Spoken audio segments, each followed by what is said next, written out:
Hola, buenas tardes. Vamos a continuar con el eje temático número 5, ¿sí? Tomografía craneal. En este caso vamos a tratar anatomía normal de la órbita. La región facial y las órbitas generalmente se estudian en cortes finos de 2 milímetros, siendo la orientación de los planos de corte similar a la tomografía computada craneal. En el topograma sagital, la línea de referencia es paralelo al suelo orbitario y las fotografías habitualmente se presentan como vista desde posición caudal. Lo que queremos decir es, la región anatómica,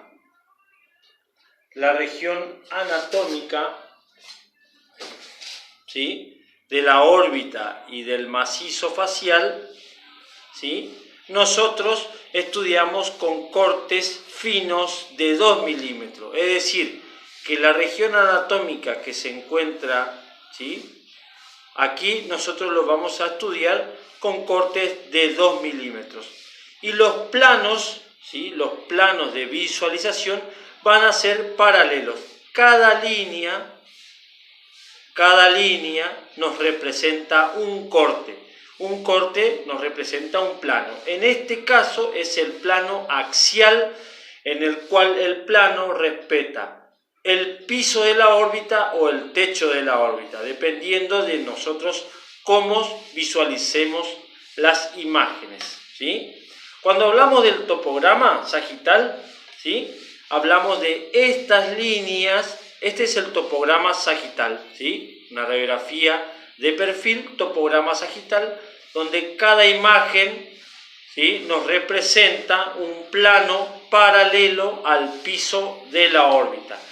Y las fotografías, lo que decimos, cada imagen que vamos visualizando, nosotros lo vamos a ver, ¿sí?, como las tomografías habituales de tomografía computada de cráneo, ¿sí? Es decir, las visualizaciones que vamos a tener es como si el paciente los viéramos de pie. Eso es lo que siempre hablamos cuando nos referimos a la visualización de la imagen, a la lectura sistemática de la imagen, es decir, determinados parámetros para la visualización de la imagen.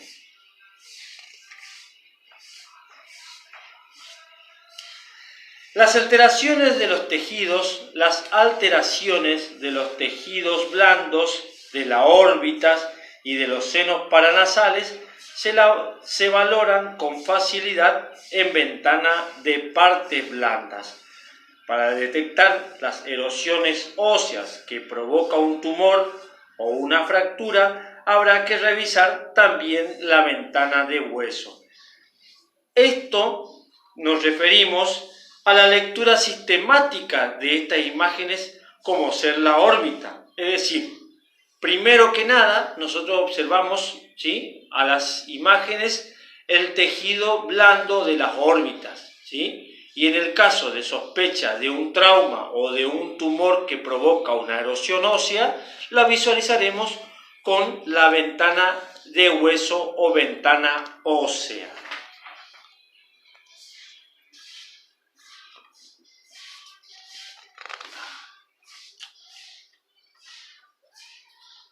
En las secciones inferiores de la órbita, verá porciones del seno maxilar, cavidad nasal con los cornetes, senos efenoidales y celdillas mastoides.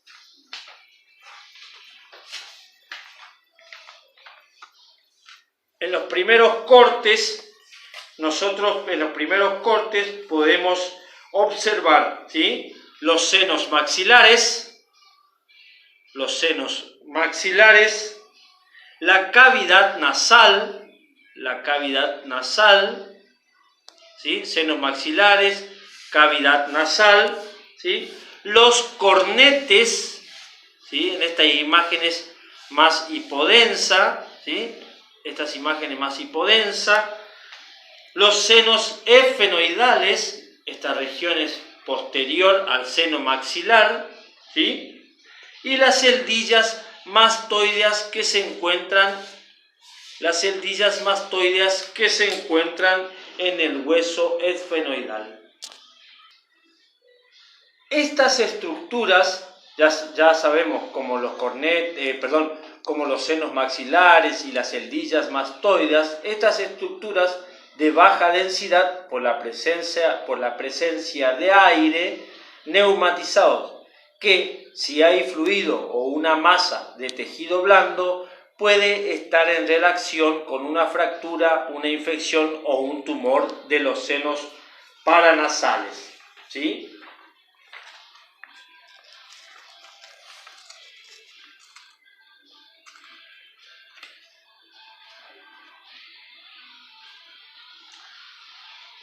¿Sí? Las estructuras de baja densidad, ¿sí?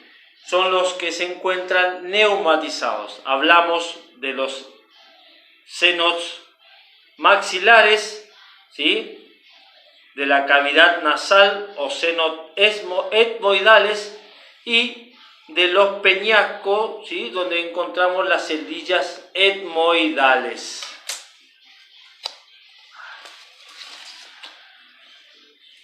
Se pueden observar en dos partes la mandíbula, la apófisis coronoide, el cóndilo de la mandíbula y la articulación temporomandibular.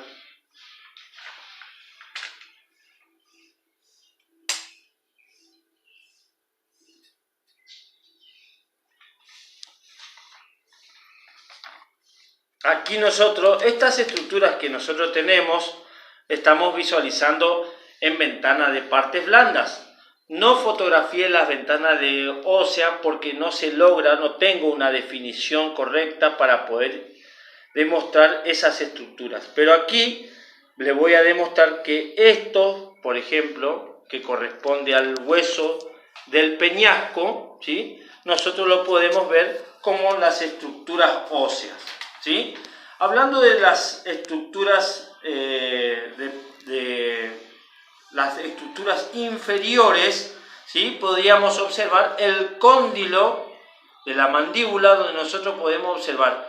En este caso observamos este cóndilo, ¿sí?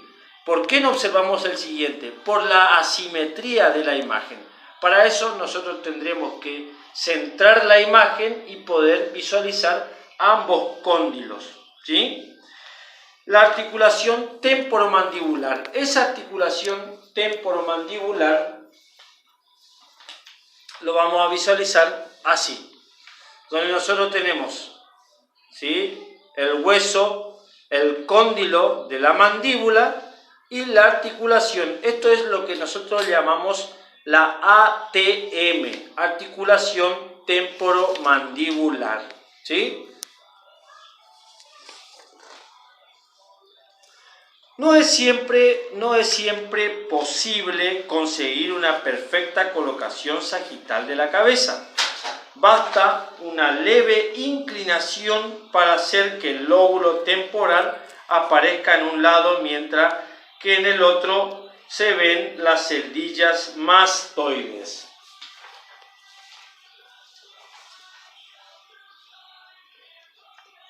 En esta imagen, en estas imágenes, ¿sí? Nosotros podemos ver que primero en uno aparece, como le hablaba, la articulación temporomandibular, y en el otro lado yo tengo la imagen, ¿sí? La imagen del seno. A ver, perdón.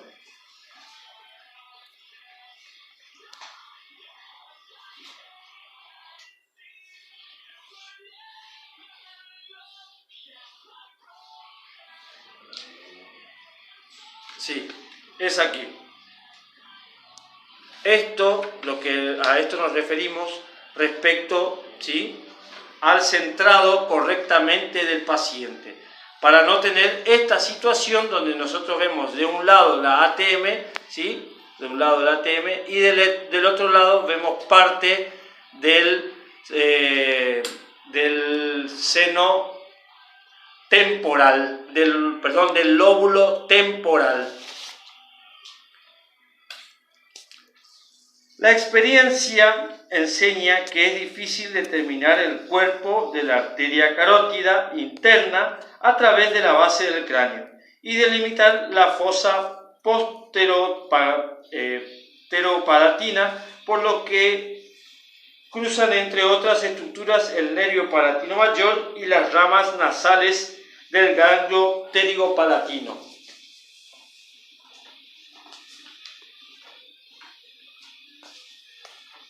Estas son las estructuras donde nosotros ya podemos visualizar dentro del canal orbitario estas determinadas estructuras, como ser los nervios palatinos,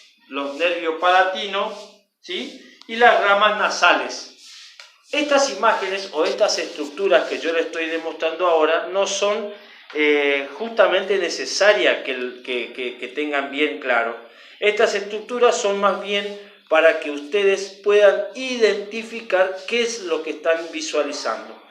Pero bien, lo que nosotros vamos a tener en cuenta es que cuando yo estoy en presencia del estudio de la órbita, lo que yo voy a ver es, primero que nada, ¿sí? Primero que nada es la identificación de los globos oculares.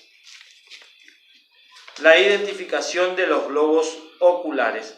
Claro está que estas imágenes yo las tengo que visualizar en ventana de partes blandas.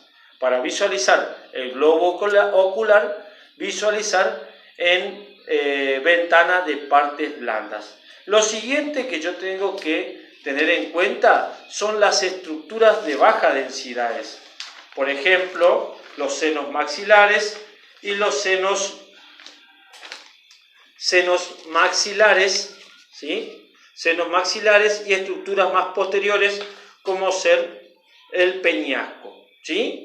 Estas son variantes de una lectura sistemática, ¿sí? Respecto a las imágenes de la órbita, ¿sí? Muy bien. Después en otros planos que yo les voy a ir mostrando, ¿sí? Directamente por delante de la apófisis clinoide se encuentra la glándula pituitaria, ¿sí? La glándula pituitaria en su fosa, limitada lateralmente por el sifón carotídeo. Vuelvo a repetir, estas estructuras que yo estoy nombrando es más bien a modo de identificar algunas que otras estructuras. No es necesario que el alumno sepa de qué estructura se trata. Ya dije, identificar las órbitas y las estructuras de bajas densidades habla de una buena lectura sistemática de lo que queremos observar. No somos médicos para poder identificar cada uno de las estructuras que se observa, pero sí saber identificar que si estamos observando una imagen en partes blandas o si estamos observando una imagen en parte ósea. ¿Está? Muy bien. Decía, directamente por delante de la apófisis clinoide se encuentra la glándula pituitaria en su fosa, limitada lateralmente por el sifón carotídeo.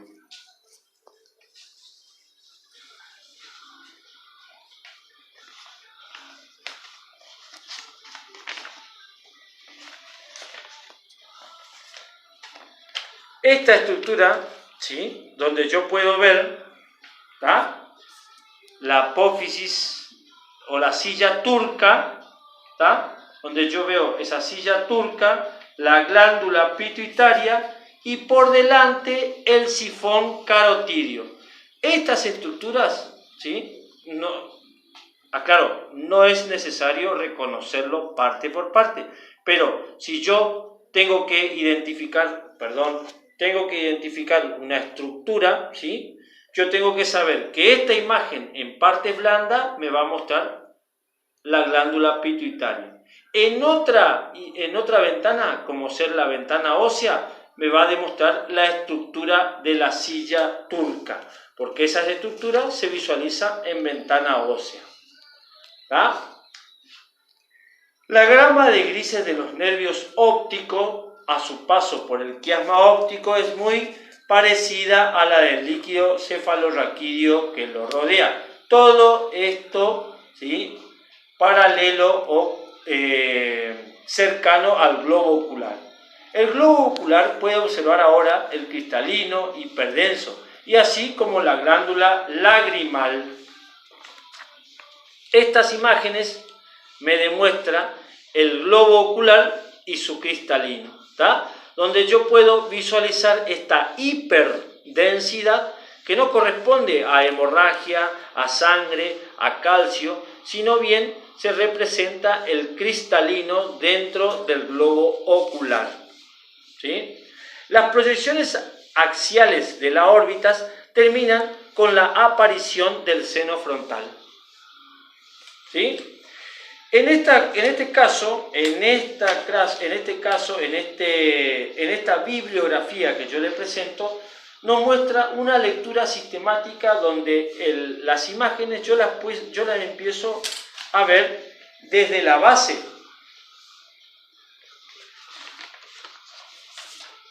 Donde yo la empiezo a ver desde la base, es decir, desde abajo hacia arriba, como viéndolo al paciente desde los pies, pero sin cambiar ni ir en contra de la bibliografía, pero en mi caso, en mi lugar de trabajo, las fotografías o la presentación de las imágenes comienzan desde el seno frontal, ¿sí? Yo las imágenes las fotografío comenzando desde aquí, donde yo muestro primero la estructura del seno frontal, las órbitas, los senos maxilares, etmoidales y demás estructuras. En el libro me habla de una visualización de la imagen visto al paciente de pie, ¿sí? No está mal, esa es un tipo de lectura de la imagen, pero así, si yo lo veo desde arriba, o empezando desde los senos frontales, o desde abajo, no está mal, siempre y cuando conozcamos las grandes estructuras, como ser los senos, ¿sí?, el globo ocular, la silla turca, la hipófisis y todas esas estructuras, las cuales yo puedo visualizarlo según la ventana que esté utilizando. Es importante determinar la calidad o la variante de gris para ver una estructura sea hiperdensa, isodensa o hipodensa, dependiendo a lo que yo quiera estudiar.